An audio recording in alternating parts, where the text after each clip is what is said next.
In a number of ways, I am comparable to a snake, a creature of ill repute. Some believe them to be cursed, others, population control. Wild, vicious, expressionless. One past late spring afternoon, I found a snake on the street while riding home, writhing, mouth wide open, guts on the ground.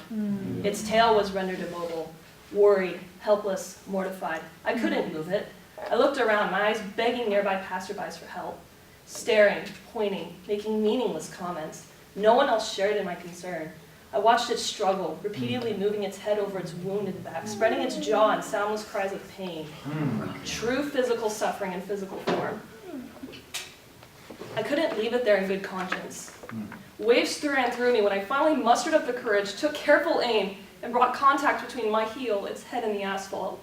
I remember the way its body arched beneath my foot, the way I remember other harrowing and sorrowful memories. I remember going home that day with a pounding heart and a quivering spirit. Now I see that snake everywhere. Whenever I see freshly sprouted plants, snow-topped mountains in the far distance, insects crossing the sidewalk at my feet, when I look up at the sky and all of the energy it contains, I see it laying there.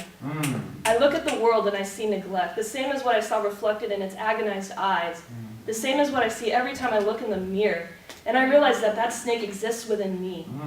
I am a being of restrained expression, and regardless of how the world perceives it, my perceptions of comfort and of distress, of joy and of pain exist, much in the way that the torturous pain of that lonely little reptile existed, no matter how quiet, how helpless it was forced to be. When did I wander into danger? When did I get run over?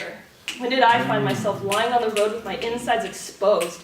There's no one to put a heel to my skull, only passers-by, as always. The only options I'm left with are to forgive the driver, regardless of intentions, and to move to a state of scarring and healing.